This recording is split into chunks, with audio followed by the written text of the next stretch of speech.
2016년 75세의 나이로 작고하신 신영복 교수님이 계십니다.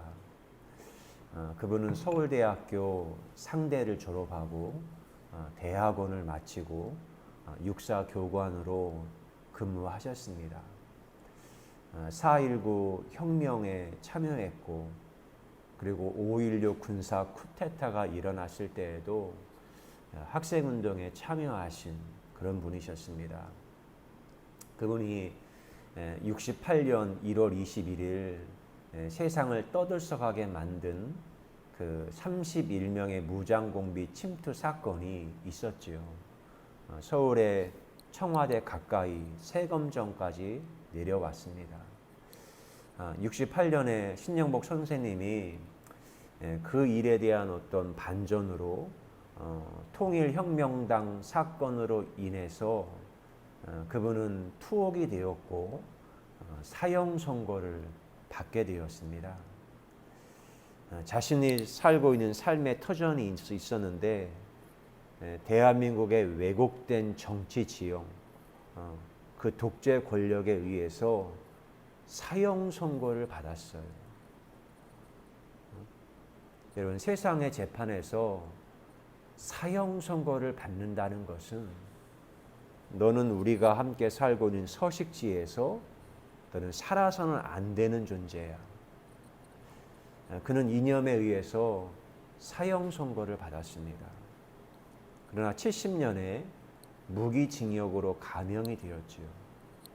그럼에도 그는 불구하고 그는 평생을 감옥에서 살아야만 하는 그런 신세였습니다.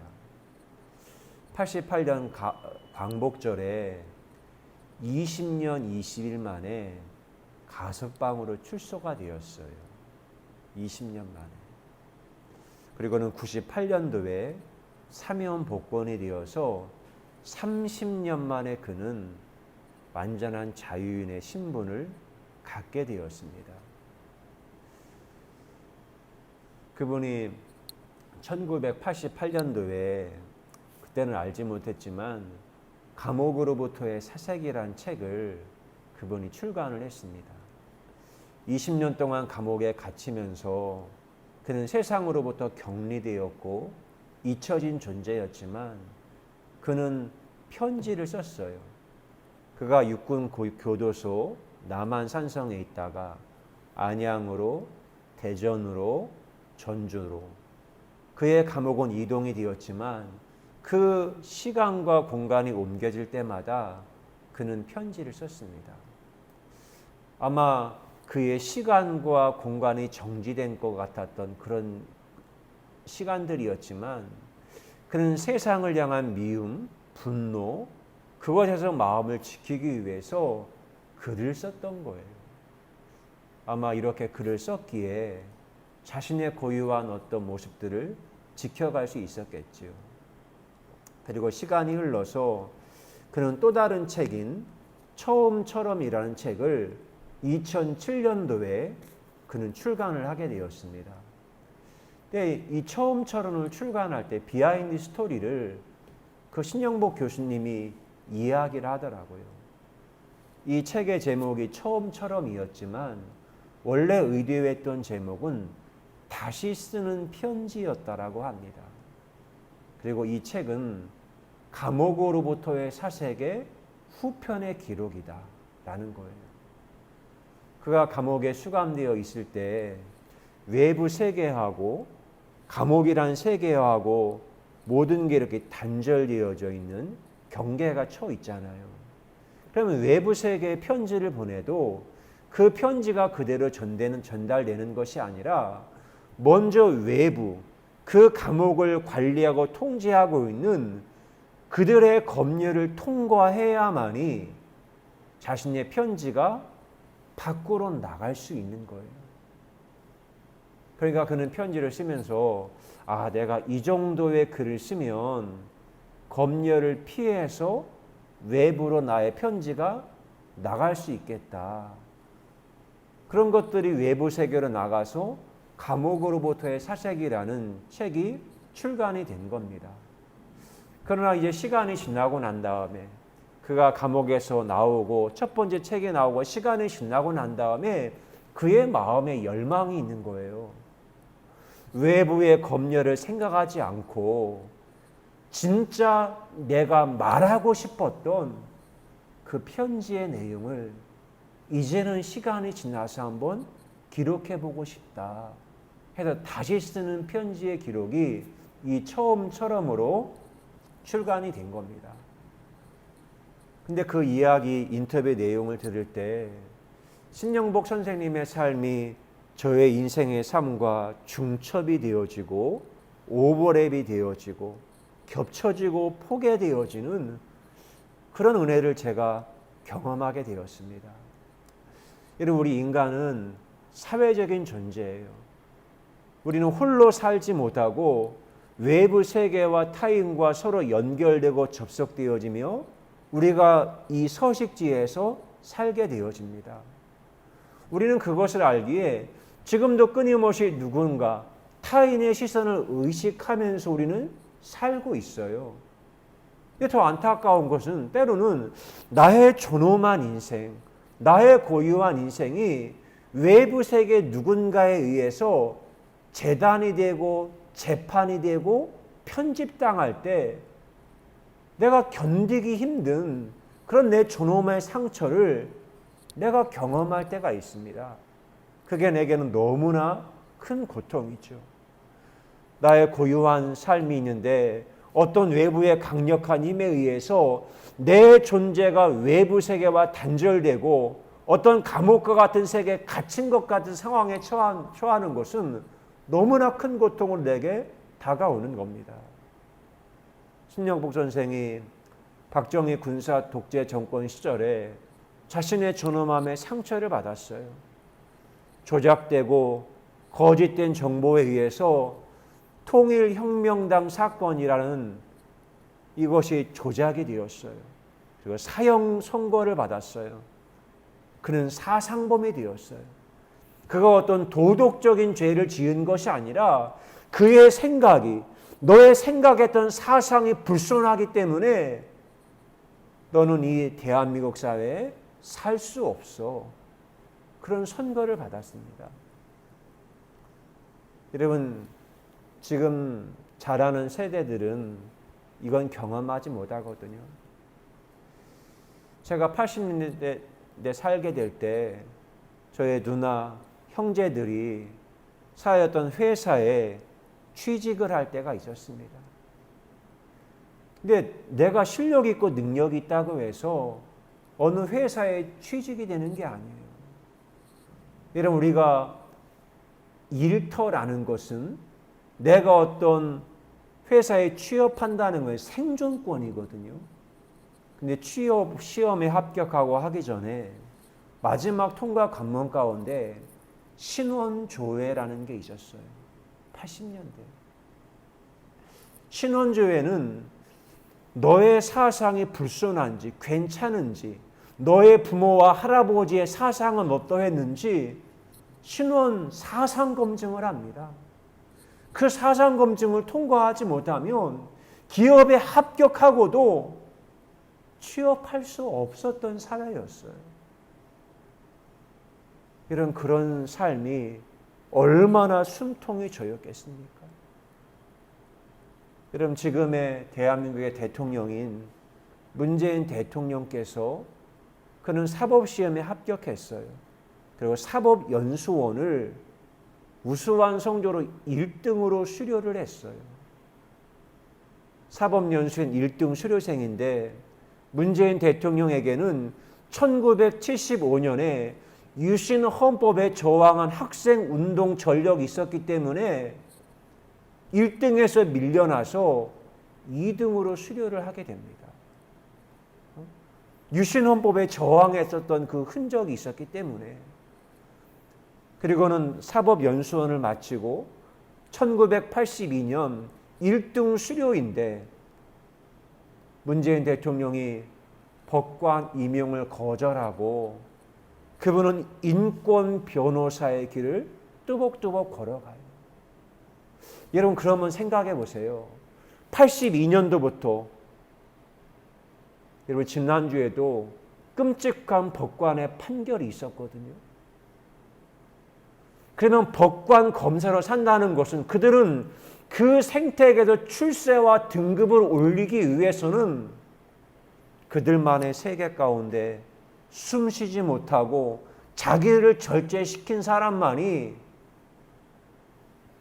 부장검사, 차장검사, 검사장, 법원장, 대법관 이렇게 올라가던 사회였다는 거예요. 여러분 연좌제라는 것은 누군가 죄를 지으면 그 사람만이 죄를 지는 것이 아니라 가족, 친지들까지 함께 죄를 묻는 제도였어요. 봉건사회 왕조 국가에서 주로 시행되었던 것이죠. 80년대까지만 해도 읽어야 할 책이 있고 읽지 말아야 할 불온서적이라는 게 있었어요. 영화가 만들어지면 검열이 되었습니다. 때로는 그 책이 출간이 되어지면 그 책에 의해서 내가 재판을 받아야 하고 조정래 선생님이 태백산맥을 한 다음에 그거에서 20년 동안을 그분은 재판을 받아야만 했습니다. 여러분 그렇게 기소가 되고 재판의 과정을 거치게 되어지면 그 하나의 메시지를 통해서 너 사상이 불온하면 너 언제 끌려갈지 몰라.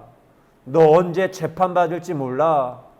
이런 메시지로 다른 사람들에게 한 놈만 패면 한 놈만 죽이면 나머지는 알아서 기게 만드는 그런 사회 가운데 우리는 살았어요.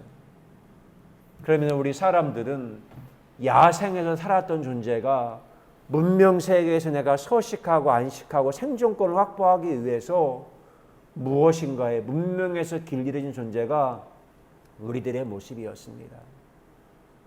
그러나 더 끔찍한 게 있었어요.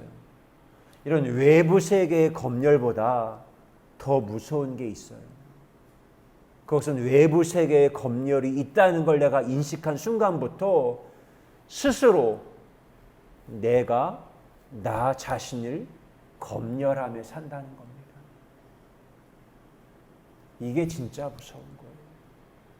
외부 세계의 검열이 있음을 내가 인식한 순간부터 내가 나 스스로를 통제하고 내가 나 스스로를 억압하며 내가 나 스스로를 검열하는 끔찍한 자기 학대의 삶을 살게 된다는 겁니다. 스스로가 사상을 검증하고 스스로가 나 자신의 존엄함을 억압하며 사는 거예요.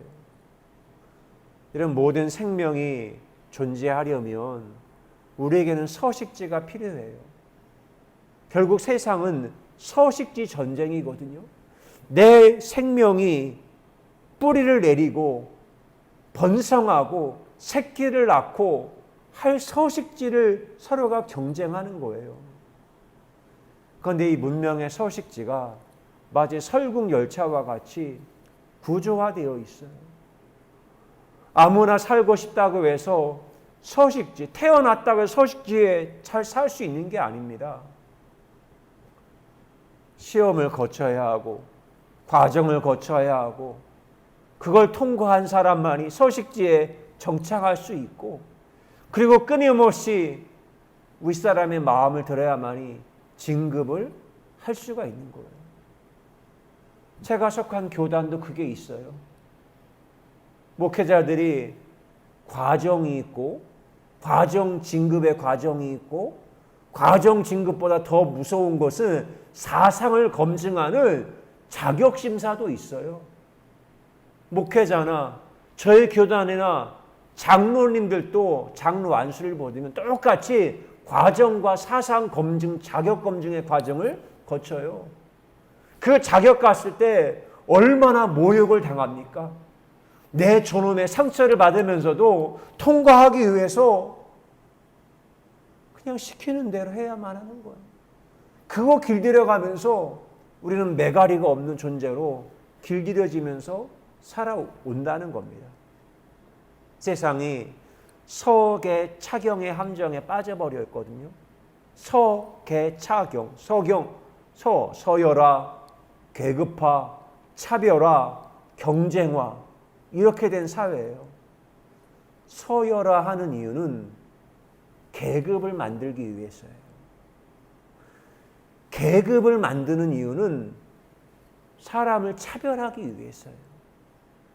차별하는 이유는 사람을 무한 경쟁에 빠뜨리기 위함입니다.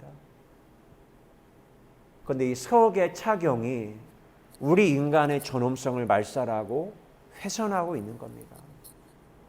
오로지 승자 독식의 사회, 약육강식의 사회 가운데 인간 존엄이 말살당하며 그런 상황 가운데 우리가 살고 있어요. 그러니까 이것을 너무나 잘 아니까, 외부세가 이걸 아니까 우리는 스스로 나 자신을 억압하며 통제하며 나 자신의 고유한 목소리, 나 자신의 고유한 표현들, 나 자신의 고유한 생명력을 내가 스스로 제거하며 통제하며 끔찍한 삶을 살고 있다는 겁니다. 스스로 말살하며. 예수님이 요한복음 6장에 오병이어의 기적을 행하셨어요. 5천 명을 먹이고 남음이 있는 기적을 행하셨습니다. 그걸 경험한 이들이 예수님을 임금으로 삼으려고 했어요. 예수님의 존재감이 막 올라가는 겁니다. 엄청나게 올라가요. 예수님은 그 광장의 에너지를 경험하면 나귀를 지킬 수 없기에 미실의 공간 산 위로 올라가잖아요. 그런데 예수님의 소문이 이미 다 퍼져나갔어요. 그 당시에 기득권을 가지고 있는 이들이 예수님을 억압하려고 하는 거예요. 왜?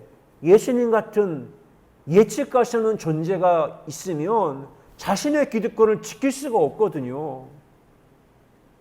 그래서 그때의 제국의 힘이 한 일이 요한복음 7장 1절입니다. 그 후에 예수께서 갈릴리에서 다니시고 유대에서 다니리 아니하심은 유대인들이 죽이려 함이로라. 힘을 가진 외부 힘이 예수를 죽이려고 하는 거예요. 이걸 경험하면 사람들이 스스로 자신을 억제하는 겁니다. 제가 더하임을 하면서 많은 일들을, 낯선 일들을 마주칩니다. 근데 낯선 일을 마주치면 그 낯선 일들이 익숙한 내 삶에 의식하지 못하는 걸 깨우는 것 같은 그런 일들을 제가 경험해요. 하루는 한 2-3시쯤 되었을까요? 그때 어느 한 손님이 아기 포대기를 하고는 앞에다 하고는 들어오는 거예요. 그래서 손님이니까 인사했죠. 처음에는 아기를 품고 있는 줄 알았는데 그분이 말하더라고요. 아기가 아니라 반려동물 개를 아기 포대기 같은 거기에다가 감싸 안고 들어온 겁니다. 그리고는 말하기를, 사장님, 이 개는 짖지 않아요. 그 개가, 야생의 개가 집안에 오기까지, 그리고 안방을 떠나서 주인의 이 포대기, 이 가슴의 품에 오기까지는 강아지가 거쳐야 할, 넘어서야 할 경계의 과정이 있어요. 그 과정권에 거치는 것이 강아지가 성대 수술을 합니다. 성대 수술을 잘라서 짖지 못하는 개로 만들어요. 나중에 가보니까 저쪽 테이블에 앉는데 등에 있던 가방에서 방석을 꺼내요. 방석에 아이러니하게 10,000원짜리가 새겨진 돈방석이더라고요. 돈방석을 딱 내놓고 강아지를 딱 앉히는 거예요.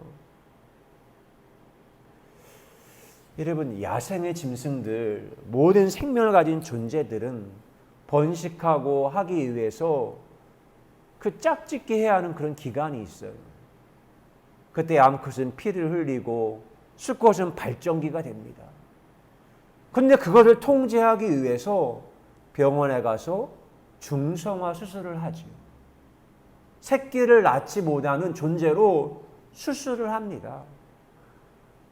성대 수술을 하고 중성화 수술을 하고 야생의 집 밖에 있던 야생의 짐승이 집 안으로 들어오고 안방으로 들어오고 주인의 아기 포대기가 되어서 가슴에 품에 안기는 강아지, 반려동물이 된 거예요. 이런 모든 생명은 고유한 생명의 본성을 따라 살 때가 행복합니다. 모든 생명은 그 생명만에 가진 독특한 고유한 본성과 고유성이 있어요. 저희 집에도 자녀 3명이 있지만 똑같은 엄마 아빠를 통해서 왔지만 너무나 다른 다양성의 아름다움이 아이들에게 있어요. 그리고 자기만의 고유한 표현을 해가면서 아이들이 살고 있어요. 근데 우리는 세상에 살면서 외부 세계의 검열을 어느 순간 인식한 그 순간부터 내가 서식지에 살면서 누군가에게 거절을 경험한 감이 있어요. 나를 표현했다가 내가 머물렀던 서식지에서 밀려난 경험들, 들어가지 못했던 경험들을 다 가지고 있어요. 그래서 우리는 그 등용문에 들어가기 위해서, 그 서식지에서 안착하기 위해서 나를 표현하지 않아요. 여름 휴가 때 한양 성곽을 갔어요.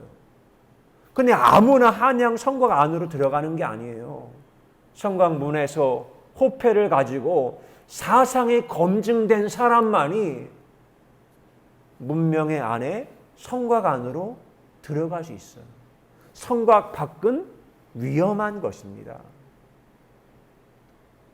그러니까 우리는 그 성곽 안에서, 계급화된 그 사회 안에서 좋은 차별, 좀 나은 대우를 받기 위해서 우리는 선배들이, 나보다 높은 계급들이 까라면 까는 거야. 너의 생각, 너의 마음, 이건 중요하지 않아. 너가 이 서식지에서 잘 살려면 까라면 까야 돼. 네 생각 중요하지 않아. 이런 무언의 그런 압력과 소리를 우리는 들으면서 지금도 살고 있어요. 2021년 8월 15일 지금 여기 광복절입니다. 저는 오늘 주일이 아니었으면 저는 광복절 기념식을 저는 보고 있었을 거예요. 저는 요즘 그 기념식을 다 보거든요. 2020년 8월 15일 제가 이제까지 보았던 뮤지컬 기념식 중에 가장 인상에 남아있어요. 그때 김원웅 광복회 회장이 이런 이야기를 했습니다. 지난 75년간 강고하게 형성된 친일 반민족 세력이 민족 공동체의 숨통을 옥죄어 왔습니다. 이 거대한 절망을 무너뜨리거나 못하느냐, 우리는 지금 운명적 대전환의 길목에 서 있습니다. 김원웅 광복회 회장이 그 친일 반민족 세력의 숨통이 조여서 해방이 됐음에도 불구하고 75년 동안을 여전히 그 가치, 그 관성, 제국주의 가치에 지금도 숨통이 조여서 질식하며 살고 있다는 거예요. 그리고는 문재인 대통령께서 기념사를 하셨습니다. 2020년이 하나의 분기점 같은 메시지였어요. 저는 오늘 75주년 광복절을 맞아 과연 한 사람 한 사람에게도 광복이 이루어졌는지를 되돌아보며 개인이 나라를 위해 존재하는 것이 아니라 개인의 인간다운 삶을 보장하기 위해 존재하는 나라를 생각합니다. 그것은 모든 국민이 인간으로서의 존엄한 가치를 가지고 행복을 추구할 권리를 가지는 헌법 10조의 시대입니다. 문재인 대통령께서 인간의 존엄함, 헌법 10조를 지난 광복절에 강조하셨어요. 헌법 10조 1항이 뭡니까? 모든 국민은 인간으로서의 존엄한 가치를 지니며 행복을 추구할 권리를 가진다. 2항, 국가는 개인이 가지는 불가침의 기본적 인권을 확인하고 이를 보장할 의무를 진다. 이런 개인의 존엄함은요, 이건 그 누구에게도 침해받지 못하는 불가침의 영역이에요. 나는 광복 75년, 올해는 76년이 지난 이때 나는 고유한 나만의 빛깔, 나만의 고유한 삶의 파동, 색깔, 나는 이걸 정말 찾았는가? 돌이켜보면 저는 목사로 거의 선천적 그때보다 아니면 50여 년 동안 외부 세계가 정한 개념에 의해서 저는 성대 수술하고 스스로 중성화 수술하고 살았던 그런 인생이더라고요. 외부 세계가 아니라 외부 세계의 힘을 의식하며 나 스스로에게 끔찍하게 자해 행위를 했던 이 일 앞에 내가 그동안 무슨 짓을 하며 산 거지? 이런 의식이 제가 깨어나기 시작을 한 겁니다. 그리고 저는 이제 복귀하며 제가 이제 스스로 코딩을 하는 거예요. 나 자신의 존엄한 모습, 하나님의 나 자신을 심히 아름답게 만들어 그 모습을 찾아가는 여정의 한 걸음을 제가 내디디며 살고 있는 겁니다. 물론 삶이 나를 거절해요. 기득권을 가진 이런 세계는 나를 여전히 밀어내려고 하고 있어요. 유대인들이 마치 예수를 죽이려고 하듯이. 그러나 예수님이 포기하십니까? 하늘의 울림을 가진, 하늘의 울림을 자신의 심령의 공명판에 울림과 떨림으로 간직하고 있는 예수님이 요한복음 7장 10절에 그 형제들이 명절에 올라간 후에 자기도 올라가실 때 나타내지 않고 은밀히 가시니라. 그 삶을 향해서 프로포즈하는 거예요. 내 삶이라는 정황이 나를 밀어내고 있지만 내가 나다운 모습을 간직하고 나를 좀 받아달라고 은밀히 예의를 갖추고 공간과 시간을 따라서 한 걸음 한 걸음 내디디고 계시는 예수님이 보인다는 겁니다. 가장 아름다운 모습은 나다움의 모습이에요. 거룩한 영생을 지닌 존재가 가장 아름다운 모습인 겁니다. 저는 이 대한민국 땅에 정말 아름답게 나다움을 간직하며 살고 있는 사람들을 향해 저는 요즘 경청하고 있어요. 그들은 어떤 태도와 자세를 가지고 아름다운 자신의 고유한 떨림을 통해서 세상을 울리고 살고 있을까? 그러다가 접한 사람이 김태호 PD입니다. 지금 마치 무한도전, 국민 예능 프로그램 아닙니까? 그런 아는 만큼 보인다. 그런 늘 생각을 해요. 우리가 어떤 걸 늘 볼 때마다 아는 만큼 보여요. 그가 무한도전, 맨 처음에 무모한도전, 이걸 그때 이렇게 시작을 하게 될 때 그동안 생각했던 경계, 울타리를 뛰어넘는 일을 하는 거예요. 예능 프로그램에다가 자막을 넣고 자막에다가 시청자들이 생각했던 것들을 자막에다가 넣기도 하고 생각하지 못했던 포맷을 가지고 뛰어넘는 거예요. 그러다가 여러분 프로레슬링이라는 것도 했잖아요. 예능에 참여했던 그 예능인들이 프로레슬링을 배워서 한다. 이건 그전에 감히 상상도 못했던 거거든요. 가요제를 하고 달력을 제작해 만들고 뉴질랜드를 가고 하나하나 거대한 프로젝트예요. 근데 거기다가 더 놀라운 것은 그 모든 것들이 리얼 예능이에요. 대본과 형식이 없어요. 그들은 예능을 제작하기 전에 그 준비팀과 대본을 만드는 사람, 또 참여하는 예능인들 함께 토의를 합니다. 토의를 하고 예능을 찍어서 올리기까지 과정을 보면 사실 돌발 상황이, 예기치 못했던 상황이 80% 이상이랍니다.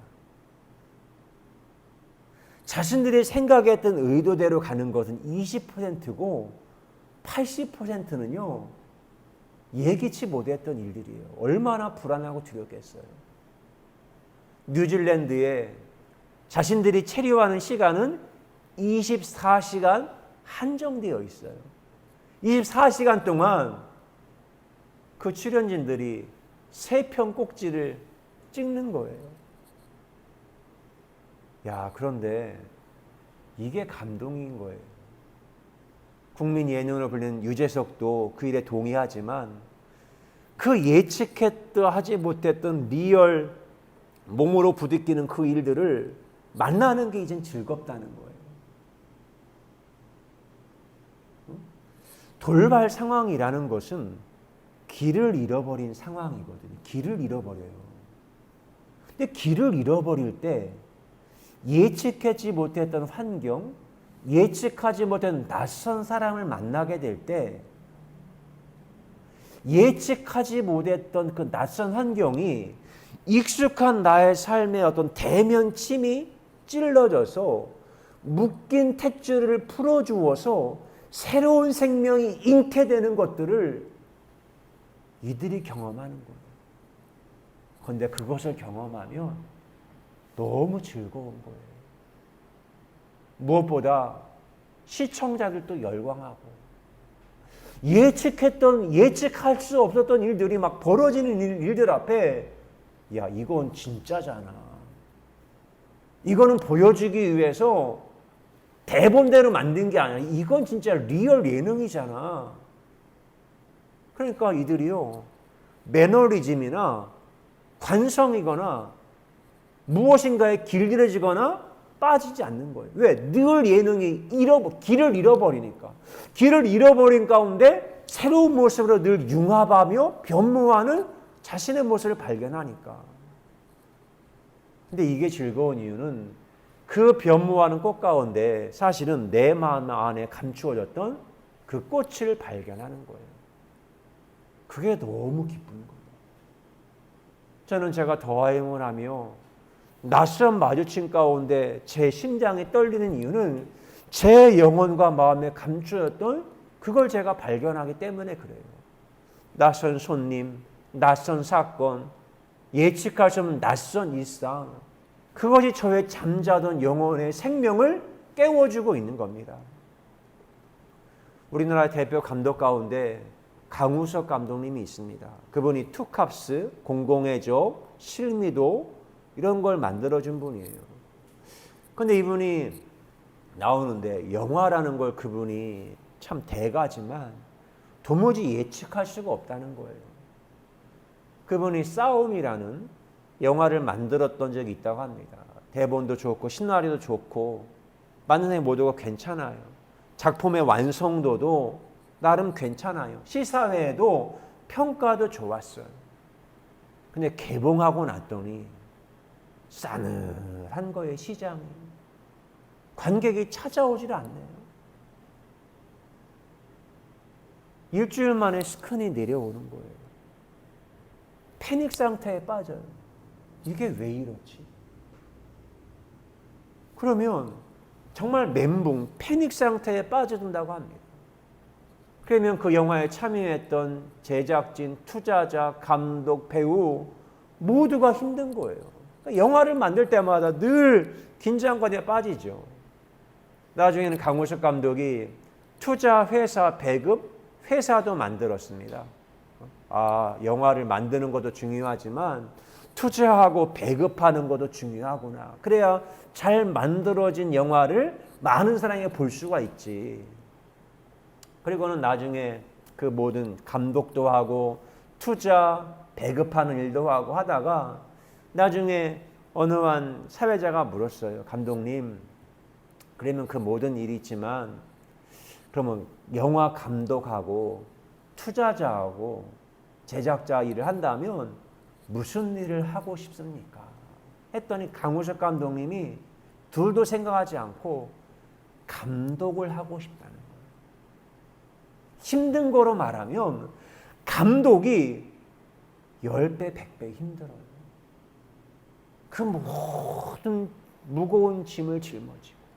근데 왜 그 힘든 그 감독을 하겠다고 말하는 거죠?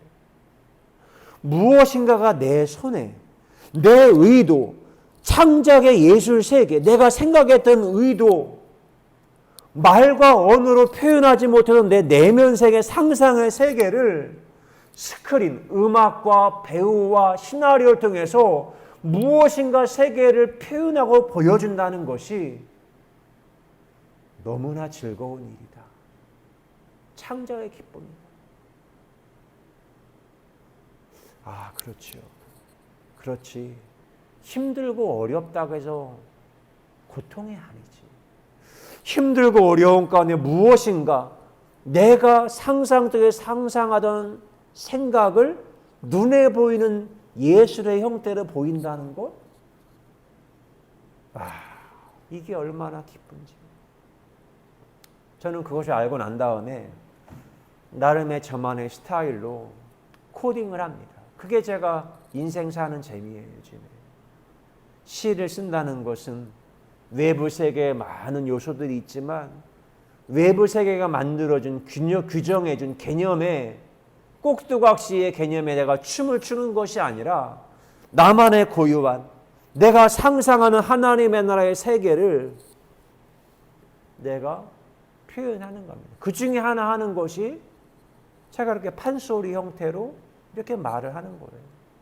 그리고 그것을 표현하고 언어화해서 표현하는 것이 너무 즐겁습니다. 그 과정에 지은 시, 내 몸이 좋다라는 시입니다. 2020년 2월쯤에 지은 시 같습니다. 내 몸이 좋다.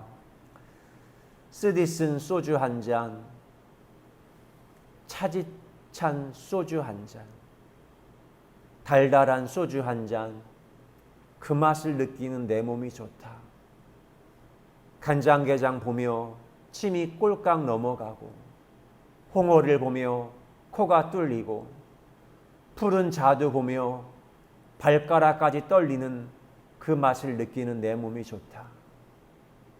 쌀국수 먹을 때 캄캄한 곳에서 드럼치던 가여운 아이 생각나고 족발 먹을 때 돼지 저금통 털어먹던 신혼의 기억 새롭고 아만나 아이스크림 먹을 때 동생을 돌본 누나에 고맙고 그 맛을 느끼는 내 몸이 좋다.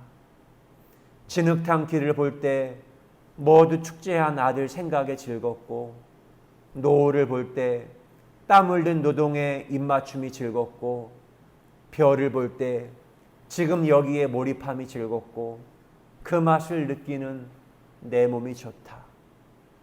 꼭두각시 아닌 내 몸이 좋다. 기도합니다. 좋으신 하나님 감사합니다. 2021년 8월 15일 나 스스로가 찾아야 할 광복은 없는지 생각할 수 있는 이 시간 허락하신 것 감사합니다. 이 나라의 독립이 필요했던 것처럼 이제는 나 자신의 독립도 필요합니다. 이스라엘 백성들이 몸이 애굽을 빠져나왔지만 그들은 여전히 광야길을 걸어가며 430년의 광야에 길들여진 그것들이 이스라엘의 9세대 가운데 있었습니다. 오 하나님, 우리가 하나님의 파동 말씀 진동으로 가득 충만했던 갈렙은 하나님의 파동으로 진동으로 가득 차 있었기에 그는 가데스 바네아에서 정탐꾼이 되어 가나안 땅, 새로운 땅을 보았을 때 하나님의 고유한 떨림, 진동을 따라 그 세계를 해석해낼 수 있었습니다. 하나님, 오늘 또 코로나 팬데믹 상황, 지금 세계가 바꾸어가는 대전환의 시대에 있습니다. 이때 빛의 파동, 소리의 파동을 따라 새로운 세계를 코딩하며 낼 수 있는 거룩한 예배자, 예술인이 되도록 하나님이 축복해 주옵소서. 끊임없이 낯선 상황, 낯선 대면, 그 그 일상의 사건들, 사람들과 마주할 때마다 나의 묶인 탯줄을 풀어주어 새로운 생명에 접속하며 잉태하며 출산하며 자라게 하신 하나님을 찬송합니다. 감사합니다. 사랑합니다. 예수 그리스도의 이름으로 기도드리옵나이다. 아멘.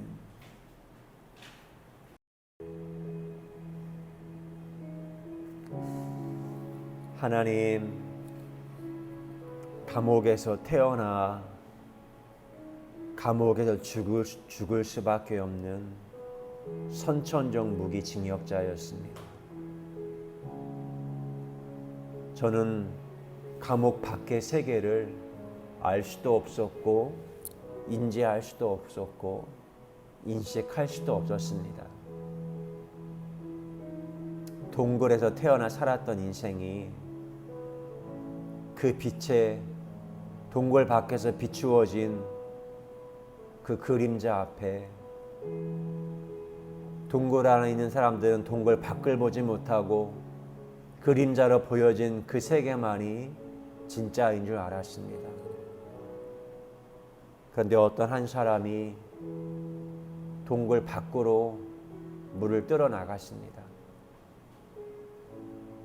사람들은 위험하다고 했죠.